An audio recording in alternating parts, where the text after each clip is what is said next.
पंकजा मुंडे यांचा जन्म 26 जुलै 1979ला झाला बीडमध्ये. ही एक भारतीय राजकारणी आणि दिवंगत गोपीनाथ मुंडे हे भारताचे माजी कॅबिनेट मंत्री होते. यांची मोठी मुलगी आहेत आणि त्या भारतीय जनता पक्षाच्या राष्ट्रीय सचिव आहेत आणि महाराष्ट्र विधान परिषद MLC म्हणूनही काम करतात. त्यांना लोकनेत्या पंकजाताई या नावानं ओळखलं जातं आणि सध्या त्या फडणवीस यांच्या तिसऱ्या मंत्रालयात पशुसंवर्धन, पर्यावरण व हवामान बदल या कॅबिनेट मंत्री म्हणून काम पाहत आहेत. पंकजा मुंडे यांचा जन्म नाथ्रा, तालुका परळी, जिल्हा बीड येथे झाला. त्यांच्या मातोश्री प्रज्ञा मुंडे असून त्यांना प्रीतम मुंडे खाडे, यशस्वी मुंडे या 2 भगिनी आहेत आणि त्यांचं राहण्याचं ठिकाण परळी, यशस्वी परळी, तालुका परळी, जिल्हा बीड असून 15 शुभदा सरपोच खानवाला रोड, वरळी, मुंबई येथे त्यांचं निवासस्थान आहे. त्यांचे वडील गोपीनाथ मुंडे यांचा जन्म बीड जिल्ह्यातील नाथ्रा या गावी झाला होता आणि एका सामान्य शेतकरी कुटुंबात ते 1949 साली जन्मले होते. त्यांच्या वडिलांचं नाव म्हणजे पांडुरंग, आईचं नाव लिंबाबाई होतं. मुंडे कुटुंब हे पंढरपूरच्या वारीत अनेक वर्ष सहभागी होते. वारकरी असलेल्या पालकाप्रमाणेच गोपीनाथ मुंडे यांनी वयाच्या 14व्या वर्षी पंढरपूरची चालत जाऊन वारी केली. त्यानंतर 7 वर्ष वारी केली आणि मराठवाड्यात त्यावेळी प्रख्यात असलेल्या श्री क्षेत्र भगवानगडाचे महंत श्री संत भगवान बाबा गडकर महाराजांची कीर्तन ऐकण्यास मुंडे कुटुंब गोपीनाथला घेऊन जात. त्यांच्या मनावर त्यांचा आध्यात्मिक परिणाम झाला. गोपीनाथराव मुंडे यांच्या घरात परिस्थिती बेताची होती आणि सन 1969 मध्ये पांडुरंगरावाचे अकाली निधन झाले. पण त्यांच्या आई व गोपीनाथ मुंडे यांचे थोरले बंधू पंडित अण्णा मुंडेंनी त्यांचं शिक्षण केलं आणि भाऊ पंडित अण्णा यांनी स्वतःचं शिक्षण सोडून गोपीनाथ मुंडे यांचं शिक्षण पूर्ण केलं.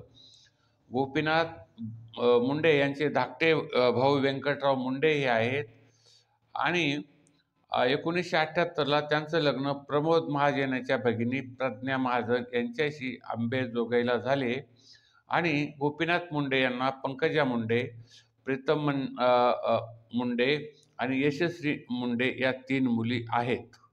गोपीनाथ मुंडे हे 1986ला महाराष्ट्र राज्य भाजप प्रदेशाध्यक्ष होते. त्यांनी 87ला कर्जमुक्ती मोर्चा काढला.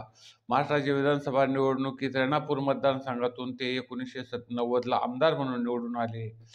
त्यानंतर 92ला ते महाराष्ट्र राज्य विधानसभेतील विरोधी पक्षनेते पद होते. त्यानंतर 92ला संघर्ष मोर्चा काढला गोपीनाथराव मुंडे यांनी आणि 1955ला ते पुन्हा रेणापूर मतदारसंघातून विधानसभेत निवडून आले आणि महाराष्ट्राचे उपमुख्यमंत्री पदाची 95 ते 1995ला ते महाराष्ट्राचे उपमुख्यमंत्री झाले आणि 95 ते 99 1999 पर्यंत ते गृह खात्याचे मंत्री, महाराष्ट्राचे ऊर्जा मंत्री होते आणि उपमुख्यमंत्री होते आणि त्या काळामध्ये गुन्हेगारांना वचक बसवण्यात आणि भाजपचा त्या काळामध्ये ते तर भाजपचेच होते. महाराष्ट्रात त्यावेळेस भाजपचा प्रभाव नव्हता आणि भाजप कोणत्याही परिस्थितीमध्ये महाराष्ट्रामध्ये रुजलेला गेला नव्हता आणि ते सर्व श्रेय या गोपीनाथ मुंडे यांचं आहे. म्हणून भाजपचा मुख्य येथील महत्त्वाचा आधार म्हणून गोपीनाथ मुंडे यांचं नाव घेतलं जातं आणि ते सत्य आहे आणि म्हणूनच त्यांच्या कन्येला पंकजा मुंडेला हे मंत्रिपद देण्याचं कारण त्या खासदारकीच्या निवडणुकीत पराभूत झालेल्या असलेल्या तरीही पंकजा मुंडे यांचा उदय 2009च्या ऑक्टोबर महिन्यात जी निवडणूक झाली त्यामध्ये बीड लोकसभा मतदारसंघातून यांनी त्यांच्या वडिलांनी निवडणूक लढवली गोपीनाथ मुंडे यांनी आणि त्यांच्या विरोधात एक रमेश कोकाटे राष्ट्रवादी काँग्रेसचे होते आणि त्यांचा 1,40,952 मतांनी त्यांनी पराभव केला. आणि गोपीनाथ मुंडे यांच्या कन्या पंकजा पालवे यावेळी 2009ला प्रचारात उतरल्या. त्यांनी ओट्यावर, बाजेवर, चावडीत जाऊन लोकांच्या भेटीगाठी घेतल्या. 300 गावामध्ये सभा आणि 400 गावांना भेटी दिल्या. यामधून त्यांनी आपलं नेतृत्व गुण सिद्ध केलं. मुख्य म्हणजे गोपीनाथरावांचे जे कट्टर विरोधक होते, त्यांच्या घरी जाऊन "काका, मी आता आले" असं सांगून अनेक कटुता मिटवण्याचा त्यांनी प्रयत्न केला. आणि बीडमधील मतदार पंकजाला गोपीनाथरावाची राजकीय वारस मानू लागले. आणि गोपीनाथरावाच्या यशात वुमन ऑफ द मॅच म्हणून पंकजा मुंडे किंवा पालवे यांचा उल्लेख महत्त्वाचा आहे. आणि भाजपने त्यानंतर खासदार गोपीनाथ मुंडे यांची भाजपचे प्रभारी म्हणूनही निवडणूक केलेली होती. महाराष्ट्रात 2014च्या झालेल्या विधानसभा निवडणुकीत लोकसभेतील उपनेते गोपीनाथ मुंडे यांच्यावरच त्यांचा एक निर्णय सोपवला होता निवडणुकीचाही. पंकजाचे वडील राजकारणात असल्यामुळे पंकजा मुंडे यांनी स्वतः महाराष्ट्र राजकारणात अनेक महत्त्वाच्या पदावर काम केलं. देवेंद्र फडणवीस यांच्या मंत्रिमंडळात त्या ग्रामविकास, महिला व बालकल्याण मंत्री होत्या. त्यानंतर साखर कारखाना, बँकिंग, व्यावसायिक महिला म्हणून त्यांची ओळख आहे. आणि द पॉवरफुल पॉलिटिशियन म्हणून त्यांना 2017मध्ये एक पुरस्कारही मिळालेला आहे. आणि 2022मध्ये बीड जिल्ह्यातील नगरपंचायत निवडणुकीत पंकजा मुंडे यांच्या नेतृत्वाखाली भाजपने विजय मिळवला. 4ही नगरपंचायती जिंकून भाजप आघाडीचा पक्ष म्हणून उदयास आला. त्यांचं प्रभावी नेतृत्व आणि त्यांना मिळालेला जनतेचा पाठिंबा हा महत्त्वाचा होता. सप्टेंबर 2023मध्ये त्यांनी शिवशक्ती परिक्रमा च्या पवित्र प्रवासाला सुरुवात केली.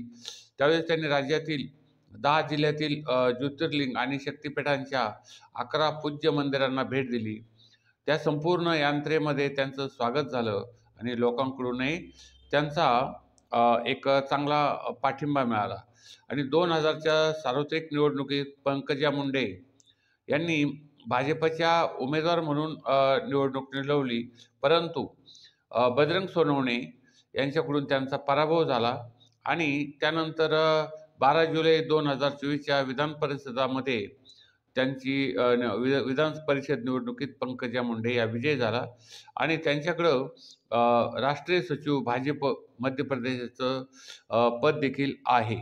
तसेच त्यापूर्वी त्यांनी 14 दिवसाची जी यात्रा केली होती, त्यामध्ये 27 ऑगस्ट 2014ला ती सुरू केली होती, ज्यामध्ये 600 रॅली, 35,000 किलोमीटर रस्ता प्रवास, 80 विधानसभा मतदारसंघाचा समावेश होता.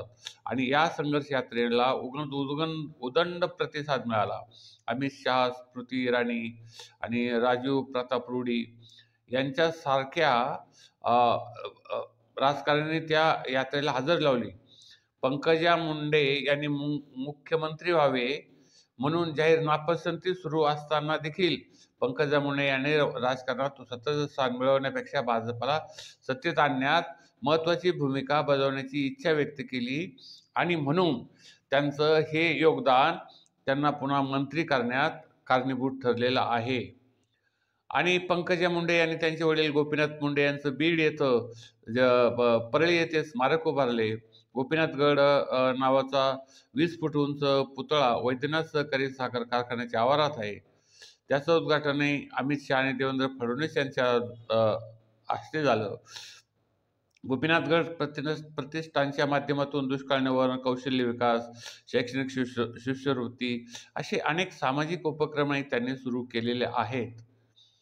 त्यामुळं त्या एक फार महत्त्वाच्या राजकारणी असून त्यांना पुन्हा हे पद देण्यामध्ये भाजपचा एक सर्वात महत्त्वाचा फायदा असा आहे की भाजप महाराष्ट्रात रुजवण्यामध्ये गोपीनाथ मुंडे स्वर्गीय आणि त्यांच्या कन्या, त्यांच्या वारसदार कन्या ह्या महत्त्वाच्या आहेत.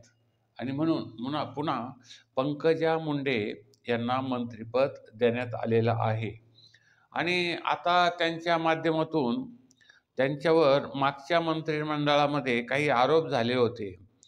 काही एक हे झाले होते. परंतु त्या काळामध्ये तो एक आरोप करण्याचा प्रकारही घडला होता. परंतु आता त्या भाजपच्या महत्त्वाच्या एक व्यक्ती असून मध्यंतरी मुख्यमंत्री पदाच्या दावेदारही होत्या, पण त्यांनी ते नाकारलं.